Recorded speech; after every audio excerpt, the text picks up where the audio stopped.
Bom dia, mais uma vez aos irmãos. Vamos fazer uma oração e aí a gente começa a trabalhar no texto que o nosso irmão leu. Vamos orar.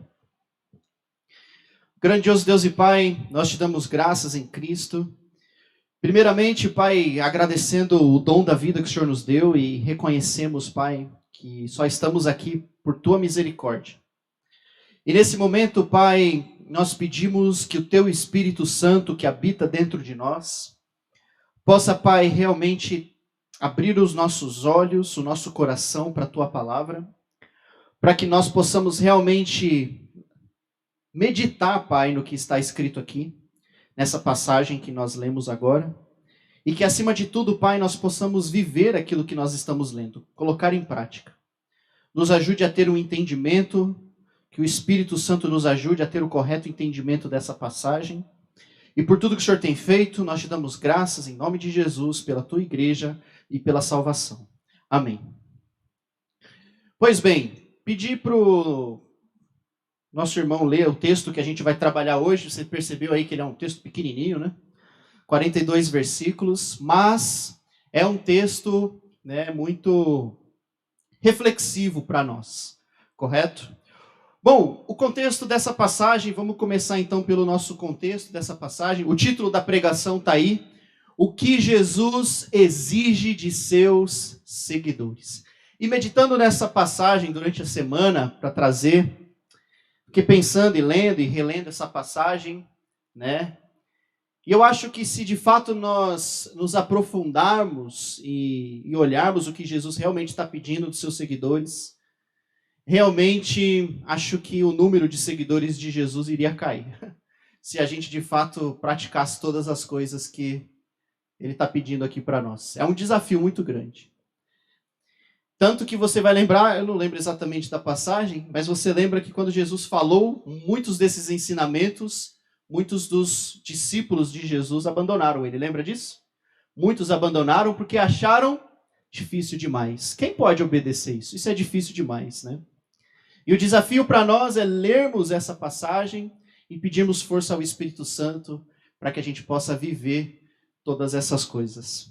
Então, o contexto, Jesus, até aqui o capítulo 10, nós já vimos em algumas pregações, né, aqui, Jesus falou sobre o Sermão da Montanha, Jesus ensinou as pessoas, nós vimos Jesus curando as pessoas, nós vimos Jesus fazendo milagres, expulsando demônios, ensinando muitas coisas, e eu penso nos discípulos aos pés de Jesus, olhando e vendo Jesus fazer todas essas coisas. E agora, nessa passagem, é interessante porque, com Jesus, nós temos basicamente dois princípios básicos do nosso relacionamento com Jesus. Primeiro, nós precisamos estar aos pés de Jesus para aprender o que ele tem para nos dizer. E é isso que os discípulos também estavam fazendo aqui. Eles estavam aos pés de Jesus no Sermão da Montanha, eles estavam ali com Jesus quando ele entrou na casa de Pedro e curou a sogra, e curou vários doentes, e vários demônios ele curou. Eles estavam ali observando tudo que Jesus estava fazendo. Mas o segundo princípio da vida cristã, do que Jesus já exige de nós, é a prática. E aqui os apóstolos vão entrar na prática daquilo que eles já aprenderam. Então, Jesus exige, a primeira coisa que Jesus exige de nós é a mesma coisa. Ele exige que nós aprendamos dele, aprendamos da tua palavra, mas Jesus também exige que aquilo que a gente aprenda, a gente pratique.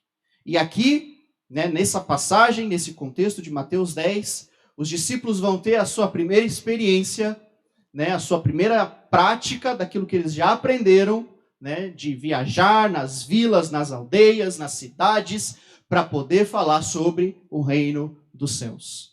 Então aqui eles já têm que começar a colocar em prática aquilo que eles estavam aprendendo e aquilo que eles estavam vendo Jesus fazer, né? Então isso já é um princípio muito importante para nós. Isso, Jesus os ensina e agora Jesus vai os enviar. E da mesma maneira é a nossa vida cristã. Nós aprendemos e também Jesus nos envia ao mundo para cumprirmos a nossa missão. Eu separei nessa passagem 6 pontos, 6 partes, para que a gente possa refletir. Separei esse capítulo grande em 6 partes, para que a gente possa ver em cada ponto o que Jesus está exigindo e o que Jesus está pedindo e as instruções que Jesus está dando para cada um dos seus apóstolos, para cada um dos seus discípulos nessa parte. A primeira parte do texto é o chamado.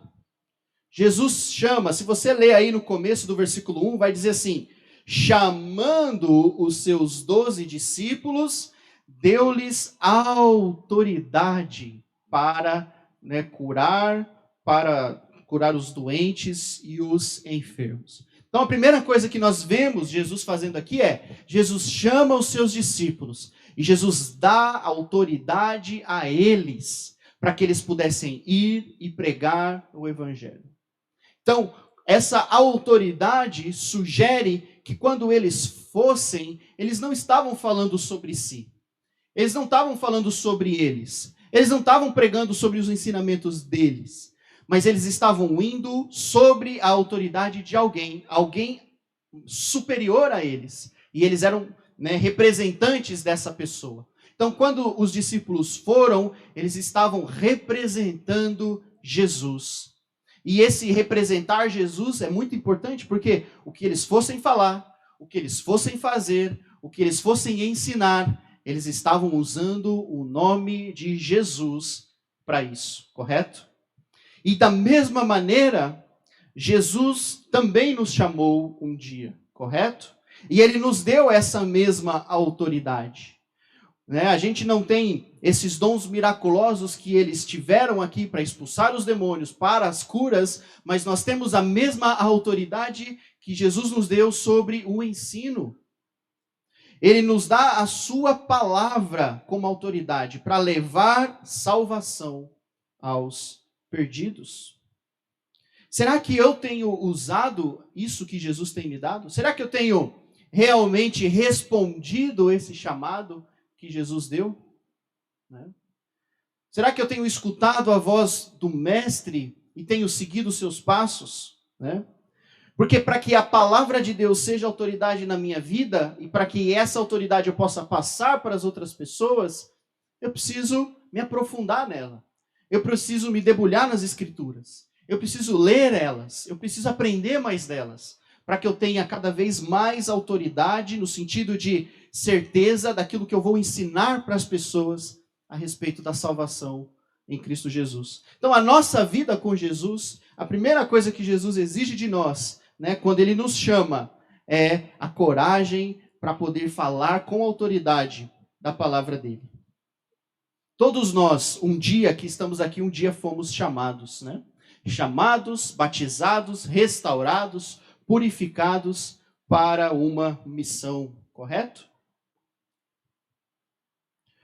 A segunda parte do texto, Jesus vai dar agora aos seus apóstolos as instruções. Então, se você ler aí, a gente leu, a partir do versículo 5 até o versículo 15, Jesus vai dar nesse trecho todas as instruções para que eles possam cumprir essa tarefa.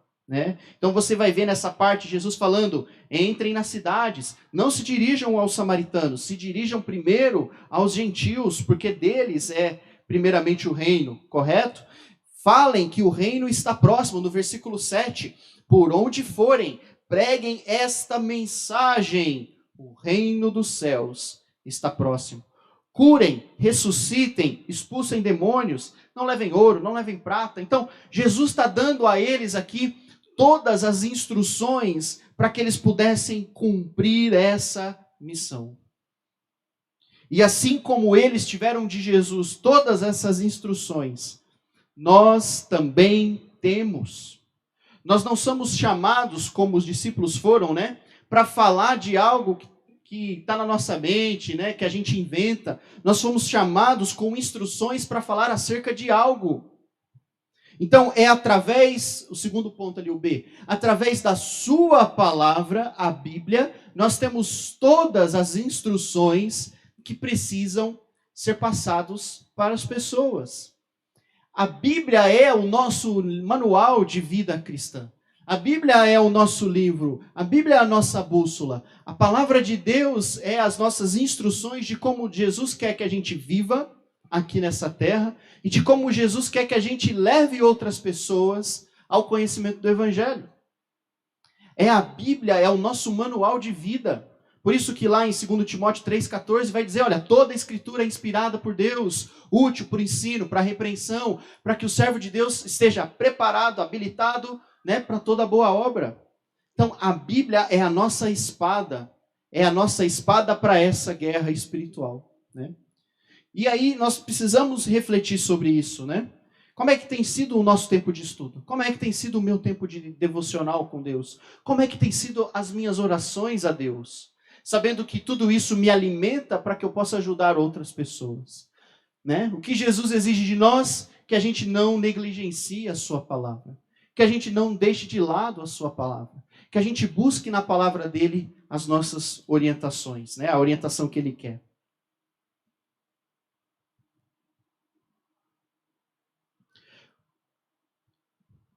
Terceira parte desse texto, e aí começa a ficar um pouco complicado. De certa maneira, ele está mostrando aqui para nós de que se nós fomos chamados por Deus e se nós realmente nos instruímos na sua palavra e vamos ao mundo pregar, nós vamos enfrentar algumas consequências dessa pregação, né? Então, o terceiro ponto é o lugar e a consequência, correto? A partir do versículo 16 até o versículo 25, Jesus vai dizer para eles a consequência dessa pregação. E ele já começa no 16 dizendo assim, olha lá o versículo 16. Eu os estou enviando como ovelhas entre os lobos. Portanto, sejam astutos como a serpente e sem malícia como as pombas. Então, Jesus está enviando os discípulos ao mundo. Aqui nesse trecho, ele os compara a ovelhas que estão sendo enviadas a lobos, né? Então, o mundo, no geral, ainda não aceitou a Jesus. O mundo, no geral, ainda não crê que Jesus é o seu Salvador. Então, pensa na missão que eles têm de ir ao mundo e falar do Evangelho para as pessoas. Pensa nas nossas vidas, se nós de fato fizermos isso, irmos lá fora e começarmos a pregar o Evangelho, as pessoas não vão receber de bom grado. Porque o Evangelho diz a maneira correta que Deus quer que a gente viva aqui. Infelizmente, nesse mundo que nós vivemos, muitas pessoas não querem abandonar suas práticas, não querem abandonar os seus vícios, não querem abandonar os seus pecados para poder viver. E qual é a consequência disso? Muitas vezes é a perseguição, né? Olha o segundo ponto. É assim ainda hoje. O mundo não aceita a mensagem de Cristo e a consequência é a perseguição, né? Então, todo aquele que vive o Evangelho, todo aquele que proclama o Evangelho para as pessoas, de certa maneira, nós vamos enfrentar um certo tipo de luta, um certo tipo de perseguição, talvez não como eles enfrentaram aqui, a ponto de sermos, né, pelo menos não hoje ainda, né, a ponto de sermos jogados em cadeias, em prisões, e sermos mortos por causa do Evangelho. Mas era isso que acontecia com eles aqui. Eles enfrentaram perseguição, problemas, dificuldades, né, para poder proclamar ao mundo esse evangelho da salvação.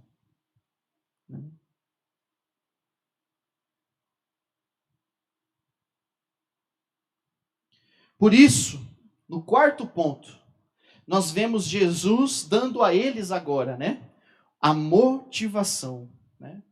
Porque pensa, né? A gente recebe uma mensagem de salvação que vem direto de Deus. E Jesus pede que a gente pregue essa mensagem. E a gente vai ser perseguido por causa disso. O que nos motiva a viver assim? Qual é o combustível? Porque alguém que quer ser... Ninguém quer ser perseguido, né? Mas alguém que opta por essa vida, alguém pode pensar, é uma pessoa louca, uma pessoa doida, pessoa às vezes que não calculou, né? Mas qual é a motivação de, mesmo diante das perseguições, a gente continuar vivendo o Evangelho e pregando o Evangelho? Porque eles, mesmo diante da perseguição e sendo enviados no meio de lobos, né, porque eles deveriam continuar e não parar? E aqui nesse momento, Jesus vai dar a eles uma motivação para isso, né? Um motivo maior para eles continuarem, correto? Tá lá, porque diante de tanta opressão e perseguição, os discípulos deveriam continuar. Por que nós devemos continuar firmes, né? E aqui nessa passagem, a partir do versículo 26 ao 33, tá? Jesus vai começar no 26 dizendo, olha, vocês vão ser perseguidos e tal. E aí no 26 ele diz, portanto, não tenham medo deles. Mesmo diante da perseguição, Jesus diz, não tenha medo. Não tenha medo. Porque não há nada escondido que não venha a ser revelado. Não há nada oculto que não venha a ser conhecido. E aí ele diz no 28, vamos ler o 28. Não tenham medo dos que matam o corpo, mas não podem matar a alma. Antes tenham medo daquele que pode destruir tanto a alma como o corpo no inferno. Versículo 32 agora. Diz, quem, pois, me confessar diante dos homens, eu também o confessarei diante do meu Pai que está nos céus. Qual é a motivação, então, para continuar? A motivação é pensar na eternidade. A motivação é ser aceito por Jesus. Jesus está dizendo aqui, olha, quem me confessar diante dos homens, eu o confessarei diante do meu Pai. Quem pregar o Evangelho, quem viver o Evangelho, quem permanecer firme, vai ser aceito por Deus, vai ser aceito nos céus. Jesus dá aqui então para eles, né, e ao nosso coração também, a perspectiva da eternidade. Jesus usa muito isso nos seus ensinos, e a gente vê os apóstolos também. A perspectiva, a questão da comparação, né? Por exemplo, vou dar um exemplo aqui, por exemplo, da minha Bíblia, né? A minha Bíblia é grande ou pequena como um objeto? Depende. Se ela estiver perto de um clips, ela é pequenininha, correto? Mas se ela tiver esse prédio todo, se você for comparar, a minha Bíblia se torna um objeto pequeno, correto? Qual é a ideia da perspectiva da eternidade? A nossa vida comparada à eternidade é o quê? Não é nada. O meu trabalho, o dinheiro, a casa, o carro, o que é isso comparado à eternidade? Não é nada. Nós temos muito mais a ganhar estando em Cristo e vivendo em Cristo e perseverando na fé e levando outras pessoas. Nós temos muito mais a ganhar estando em Cristo do que perder. E ele diz isso, não tenham medo dessas pessoas. Porque elas estão preocupadas com o físico, elas estão preocupadas com o que há aqui. E os apóstolos tinham tanta certeza disso no seu coração. Eles tinham tanta convicção do que aquilo que eles iam ganhar era tão grande, que eles de fato preferiam a morte do que negar o nome de Cristo. Todos eles morreram pregando o evangelho. Todos eles preferiam a morte do que negar Cristo, porque eles sabiam, né, que aquelas pessoas podiam tirar ali, talvez, o sofrimento, o corpo, o sangue, mas aquilo que eles tinham dentro deles, que era a fé, ninguém podia arrancar. Aquilo que eles tinham no seu coração era eterno, né? Era somente um momento de dor e eles estariam com Jesus eternamente. E é a mesma promessa para nós, né? Quando nós paramos para olhar quantas coisas nós temos, elas ainda se tornam pó diante da eternidade, do poder, da grandeza de Jesus e do que Ele tem para nos oferecer. E isso precisa servir como motivação para nós, né? Porque diante da dificuldade, diante da luta, é sobre isso que nós temos que lembrar. Vai valer a pena. Vai valer a pena o esforço, vai valer a pena a fidelidade, vai valer a pena manter a fé, vai valer a pena não vender, não trocar os nossos princípios, né, pelas coisas do mundo, porque o mundo e as suas coisas passam, mas o reino dos céus é para sempre. É para sempre. E entendendo isso, eles seriam capazes de poder continuar a missão, mesmo diante das opressões e da dificuldade. E seguir Jesus, e pregar sobre Jesus, é um grande desafio, né? E aí Jesus vai falar sobre isso a partir do versículo 34 ao 39. E olha só, né? Primeiro ele diz assim, no começo do 34, não pensem que eu vim trazer a paz à terra. Não vim trazer paz, mas espada. E aí, primeiro momento, a gente pode... peraí, se Jesus veio trazer a espada, não veio trazer paz, quem estava na EBD aí viu, né? Que a gente viu que Jesus não é esse rei guerreiro. Então, do que ele está falando aqui? Jesus, o que, na verdade, não está dizendo o texto, né? Então, não está dizendo que Jesus não veio trazer paz alguma, né? Mas, de fato, Jesus e a sua morte na cruz nos reconciliou com Deus. Então, ele nos trouxe paz entre nós e Deus. Então, nós estamos em paz com Deus porque nós fomos perdoados dos nossos pecados. A ira de Deus não está mais sobre nós. Mas o que ele está querendo dizer aqui, né? Primeiro ponto, né? É que pregar Jesus traz sérias consequências, né? Primeiro ponto ali, o A, né? Sofrer por causa de Jesus. Ele veio trazer a espada no sentido de que haveria muitas discórdias por causa do seu nome. Muitas guerras. Porque ele diz que é o único caminho até Deus. Pensa você pregar sobre isso. Jesus fala sobre si dessa maneira. Ele é o único caminho até Deus. Ele é o caminho, a verdade, a vida. Não há outro caminho que nos leve até Deus, a não ser por ele. Pregar isso aí fora é gerar discórdia. Muitas vezes, guerras, né? E tal. Pregar que Jesus é o único Salvador pode trazer a nós sérias consequências, né? Por isso, os seguidores de Cristo serão hostilizados por aqueles que não creem nele. Então, o primeiro desafio que nós temos que superar é aprender a sofrer por causa de Jesus.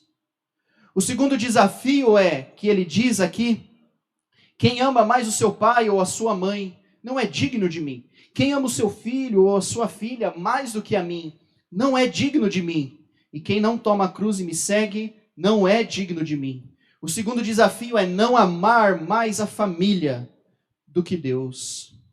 Não amar mais pai e mãe, né? Em que sentido, né? No sentido, por exemplo, de que se a sua fé estiver em jogo, nós precisamos escolher a Deus. No sentido de que se, por causa da sua família, você precisar pecar contra Deus ou fazer coisas erradas, Deus está pedindo para escolher Ele. Colocar Deus em primeiro lugar. Né? Porque amor de verdade não é aceitar tudo ou às vezes ajudar as pessoas a esconderem os erros. Mas amor é falar, amor principalmente é falar sobre aquilo que pode salvar a alma, que é Cristo Jesus. Então ele está dizendo aqui que nós não devemos amar mais a nossa família do que a Deus. Você lembra no versículo anterior que a gente leu, no 21? Ele diz assim, o irmão entregará à morte o seu pai, a sua mãe, o seu filho, os filhos vão se rebelar, né?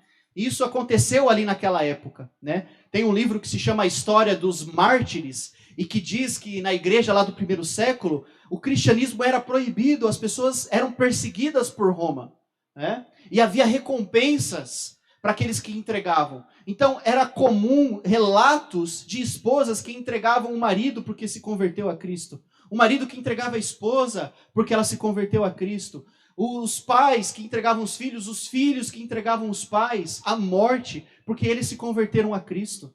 Isso está registrado na história. E Jesus está dizendo que se chegarmos numa encruzilhada e que precisarmos, né, escolher entre Deus ou a nossa família, escolha Deus. Escolha Deus. Né? E o terceiro ponto do desafio é tomar a sua cruz. Né? Morrer, o que significa tomar a sua cruz? Né? Nenhum de nós fomos né, crucificados literalmente, mas Gálatas 2:20 diz, né, nesse processo de conversão, fui crucificado com Cristo, assim já não sou eu quem vive, mas Cristo vive em mim. E a vida que eu agora tenho, vivo pela fé no Filho de Deus que me amou e se entregou por mim. Então, quando nós decidimos entregar a nossa vida a Cristo, nós decidimos morrer por Ele. Nós decidimos entregar tudo a Ele. Tomar a cruz significa morrer diariamente. Mortificar o meu eu para que Cristo viva.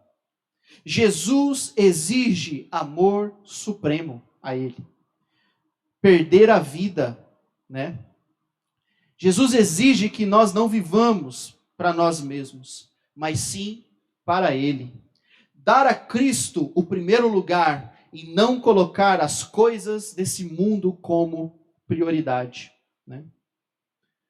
E hoje no mundo, né, a gente ouve, né, as pessoas mudando as suas prioridades, invertendo as suas prioridades, né? O dinheiro é mais importante, o trabalho, o poder, o status. E num mundo onde a grande maioria das pessoas valorizam mais essas coisas do que o relacionamento delas com Deus, nós precisamos ser o diferente.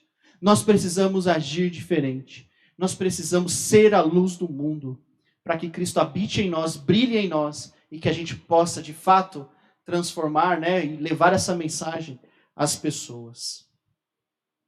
Você pode trabalhar e ganhar muito dinheiro, mas se nós, de fato, não honrarmos Deus em primeiro lugar e também não usarmos tudo que Deus nos dá para ajudar o próximo, todas essas coisas são vaidade. Correr atrás do vento, e todas essas coisas vão ser usadas para a nossa própria destruição.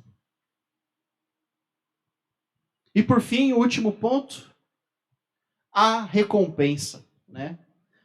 No versículo 40 e 42, 40 a 42, né? Aí eu vou ler só o 42 agora. E se alguém der, mesmo que seja apenas um copo de água fria a um desses pequeninos, porque ele é meu discípulo, eu lhes asseguro, não perderá a sua recompensa, né? Mais uma vez, né? A recompensa que Deus preparou para nós já está pronto, né? E mesmo diante das dificuldades, se em algum momento a gente pensar de que está difícil, de que Jesus está exigindo às vezes demais, a igreja serve para isso, para que né, a gente possa orar uns pelos outros, fortalecer uns aos outros, ajudar uns aos outros a perseverar na fé e a chegarmos ao prêmio, a salvação das nossas almas, né? O sonho de Deus, né, é o mesmo do meu, né? Eu acredito que muitos de vocês, de todos nós, é que um dia essa reunião não aconteça mais aqui, né? Mas aconteça nos céus, junto com todos os outros irmãos que hoje estão reunidos em nome de Jesus para celebrar a ceia, né? E todos nós um dia estaremos lá engrandecendo e louvando a Jesus para todo sempre. Esse é o nosso desafio, essa é a nossa estrada que nós precisamos percorrer, mas esse caminho não foi feito para andarmos sozinhos, foi feito para andarmos juntos, né? Até lá, né? Então que nós possamos sempre nos lembrar que Jesus exige tudo de nós, mas Ele também está disposto a dar tudo, né, e mais do que a gente possa imaginar. Amém? Oremos. Pai, nós te damos graças em nome de Jesus, sabendo, Deus, que o Senhor é misericordioso, bondoso conosco, a ponto de morrer na cruz e levar sobre si os nossos pecados. Nos ajude, Deus, a sermos boas testemunhas, aonde o Senhor nos colocar, no nosso trabalho, na faculdade, na nossa família, Pai, que nós possamos proclamar, Pai, sempre que possível, que o Senhor é o nosso Salvador e que em Ti nós encontramos consolo, conforto e abrigo. Nos ajude, mesmo diante das dificuldades, a não desistir, a não parar, para que o Teu nome seja engrandecido. E que nós, como igreja, possamos crescer em tudo naquele que é o cabeça, o nosso Senhor. Entregamos esse culto ao Senhor e tudo, Pai, todas as palavras, pensamentos e orações ao Senhor que pode, Pai, ouvir os nossos clamores. E por tudo que o Senhor tem feito, nós te damos graças em nome de Jesus. Amém.